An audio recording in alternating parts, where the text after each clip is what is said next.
Ayan na. Dineclare na ng Supreme Court na unconstitutional ang impeachment complaints kay Vice President Sara Duterte. Nakasaad po kasi sa ating saligang batas, ang konstitusyon, na ang impeachable officers, kagaya ng Vice President, ay pwede lamang ma-impeach minsan, once lang, sa isang taon, bawat opisyal na impeachable. At ano po ang ginawa dito ni Speaker Romualdez? 4 na complaint po ang pinagfa-file sa isang taon. Hindi lamang 2. 4 talaga. At kaya sagot ang House of Representatives at ang Speaker ng Supreme Court. Sagutin ito mga katanungan ito. Ano nangyari doon sa 3 impeachment complaint? Bakit itong pang-4, ito yung inakyat nyo doon sa Senado? Bilang itong complaint na siyang basihan ng paglilitis o impeachment. Nasaan ang 3? Ano nangyari sa 3? Anong nga komite ang nagpasa nito? Sinabi pa ng Supreme Court, sagutin ni Speaker. Nabasa ba ng lahat ng congressman at congresswoman ang impeachment complaint na yan bago nila pinirmahan? Di ba may narinig tayong mga haka-haka dyan, pero palagay ko totoo yun, na pinatawag daw ang mga congressman na mga majority, mga congressman na under the thumb of Speaker Romualdez, pinatawag daw at doon sila nagpirmahan. Yung mga hindi pumirma, yun yung hindi pumunta o hindi pinatawag. Kaya, ang tanong ng Supreme Court, nabasa ba ng lahat yung impeachment complaint na yun? Yung pang-4 bago yan pinirmahan ng mga sumang-ayon? Hindi na po sumagot. Yan ho ang problema. Kung ating House of Representatives ay sinasabi niyang siya, ang Speaker, ay hindi po niya sasagutin ang Supreme Court. Abay, ngayon ka lang makakita ng sabi democratic na bansa na ang House of Representatives ay ayong sumagot sa Supreme Court. Sa Amerika na. Pag pinapasagot ng Supreme Court, sasagot talaga lahat ng mga opisyalis ng gobyerno. Aba ito, talagang saksakan na talaga ang kapangyarihan ni Speaker Romualdez sa ilalim ng administrasyon ng kanyang pinsan ni President BBM.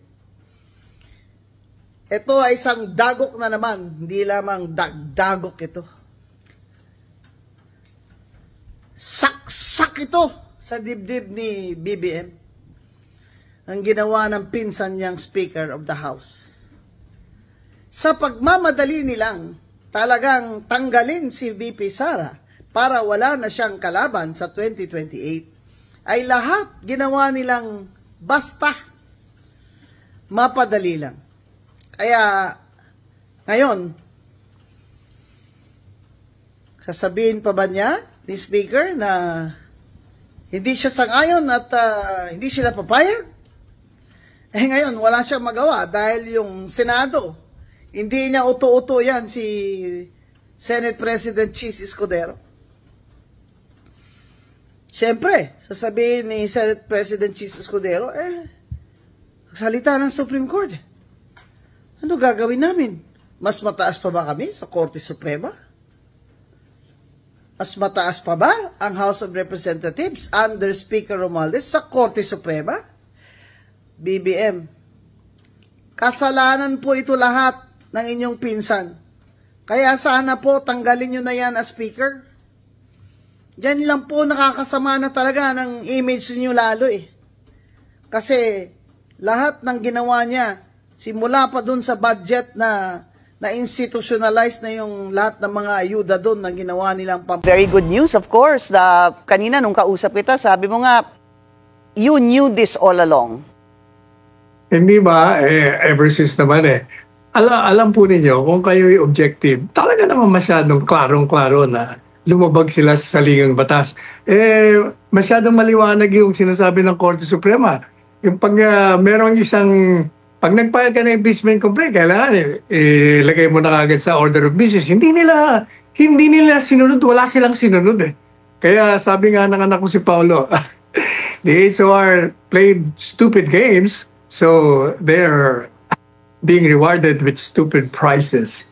Alam niyo po, Attorney Sal, nung unang lumabas po itong breaking news, nag-iisip nga ako kung anong naging desisyon bago ko pa man nabasa yung press release. Of course, hindi ko pa nakikita yung buong buod nung desisyon. And I was wondering, saan ho kaya nagkaroon ng desisyon dito ang Korte Suprema tungkol ba dun sa initiation na tinatawag o dun sa nakapaloob sa Article 11, Section 3 ng Constitution that says that it should be included in the order of business within 10 session days. And parang lumalabas, doon nagkaroon ng violation. Yes, kasi maliwanag naman yun. Dapat pag natanggap mo yun, you have 10 days na ilagay mo sa order of business. And then, i-refer mo na ngayon sa Committee on Justice. And then they have 30 days para mag-deliberate sila. Tapos maglalabas sila ng resolution. Itatapon mo sa plenary and they will decide.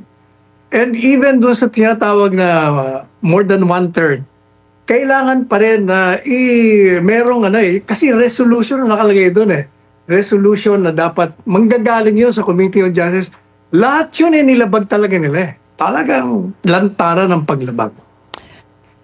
Kaya hindi nakataka-taka na ganun ang desisyon ng Korte Suprema. Yung ganito po, alam naman natin na sabi nga unanimous, subject pa rin ho ba ito sa motion for reconsideration kahit na ganito po ang naging boto? Well, that is a remedy given under the law. They can always file it. Pero given the fact na unanimous yung 13, wala na yan, malabo na yan. Sundin na lang ho natin kasi maliwanag naman talaga ang saligang batas. Attorney Panelo, ang sunod ko pong gustong malaman sa inyo, yung inyong akiwari, ang inyong insights. Hinggil sa posible daw po hindi ko alam kung narinig niyo po yung aming reporter kanina, si Dexter Ganibe, na sinasabi nga, iba-iba din po yung naging reaksyon ng mga senador. One is actually saying that pwede pa nilang, it can come down to a vote among the senator judges kung susundin nila itong naging desisyon ng Korte Suprema. Nangyari daw ito during the time of the impeachment of Chief Justice, the late Chief Justice Renato Corona. What do you think of this? Wala yan. Yun naman nung nagbibigay ng opinion, hindi naman abogado. Pag abogado ka, talagang saludo ka na sa Korte Suprema. Sabi nga sa College of Law namin yung desisyon ng Korte Suprema, kaugnay sa isang batas, tama man o mali, tama sila. Supreme sila Yun ang binigay na tungkulin sa kanila. Sila lang ang may kapangyarihan na magdeklara ng isang bagay na ginawa ng isang opisyal o ahensiya ng gobyerno, sangay, na illegal. Kaya saludo na lang tayo. Isa pang tanong, Attorney Panelo, what about yung sinasabing yung mga katagang judicial overreach? Nagkaroon daw, para sa ilan, ng judicial overreach ang Korte Suprema hinggil dito. Pinasabi ko kasi nung walang galang na sa ating fraternity brad, Justice Tony Carpio, overreach daw kasi hindi dapat daw pakialaman yung proseso ng House of Representatives kung nabasa nila, ano bang ginugol nilang oras. Madalit sabi, maraming tanong ang Korte Suprema, hindi raw dapat na ginagawa yun, overreach. Nakakalimutan ni Justice Carpio. Yan ang problema kasi, pag bias ka ng dati, bias din ang opinion mo, na ang Korte Suprema ay may kapangyarihan na tingnan kung ang isang hakbangin o akto ng isang opisyal o sangay o ahensya ng gobyerno ay legal or illegal.